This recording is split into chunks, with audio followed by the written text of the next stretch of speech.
cevap oyunu o'z ishini davom etib, Sheratdagi o'yinchisining o'zini adashdi. Bugun bizning qonog'imiz Zarina Nurqadiyeva.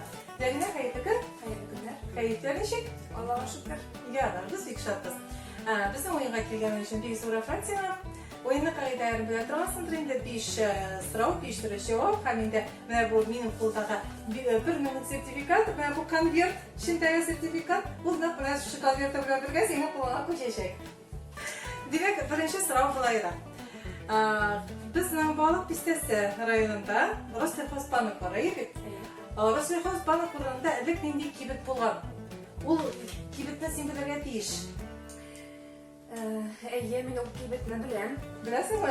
Men hali bela kelgan bo'lsam, lekin esimda qolgan. Hozirgi Roslexozbank o'rnida bizning ilki kitob kibiti bor. Şolay biz kitap kibiti. Biz o vaqtda men kichkina vaqtda kiraydi bu kibitga. Anda lotereyalar sotalar edi. Bir tiyini mekaninga bo'laymi? Shundan boshini kesib o'tib, bizga pulaklar tarqatalar edi. Men biz shuning uchun kiraydi bu kibitga.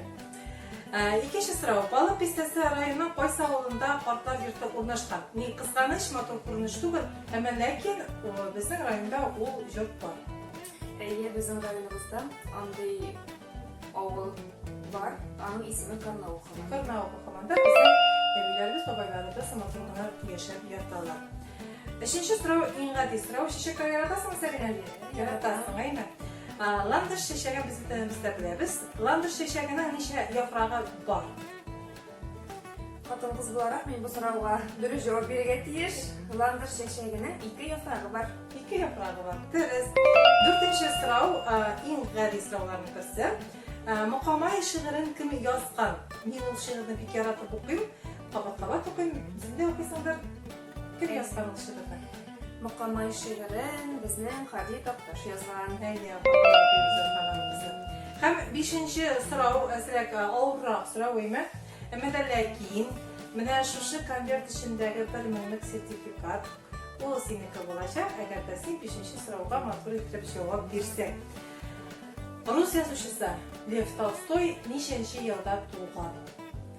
Bu deb bo'ladi, deymi Lev Tolstoy tug'ilgan endi u qachondir? Yolg'ishmasam, Lev Tolstoy 1830 yillarda tug'ilgan ekan. Chinakam shu deb o'ylaysan, Zarina. Sen umuman adabiyotni, tarixni bilasizmi? Yaxshi bilasizmi? Tirishib o'qidik, yaratib o'qidik. Ammo lekin eskiden yolg'isham desam endi 1830 yillarda bo'ldi. 1830 yillarda bo'lsa.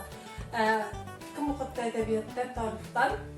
Bizning adabiyotdan Ramazon Kabirov o'qitdi, Rushanya Kabirova. Tarixdan endi shular yo'q. Bek kuchli bizning o'qituvchimiz Abdurahmonov Ilfarov. Sen o'zing baliq pistasida to'g'ri bo'lishasizmi, endi-mi? Chunki men o'zim baliq pistasida o'qidim. Biz o'qituvchilar o'qitmadi. Sen o'zing qaysi yoqda bo'lishasizsan? Men o'zim Ilvara Turmanlik avlidan. Hozirgi vaqtda endi rayon o'zarida yashab ketamiz. Demak, so'rovga javob 1830 yillarda yoqimli deb o'ylayman. Papa, Zarina. Qizg'anishga qarshi bizning bu so'rovga javob bo'lmadi. Lev Tolstoy tug'ilgan 1828 yilda. Sen ana onangga kelgan vaqtda shoqqa yashatib jibirgansan. Ammo lekin Zarina bir shuma o'yinda metodika jinnerlarga deyilmagan shunday qatnashuvda o'zi bir zo'r tarixga kirib qolar. Biz senga bo'sh bermaymiz.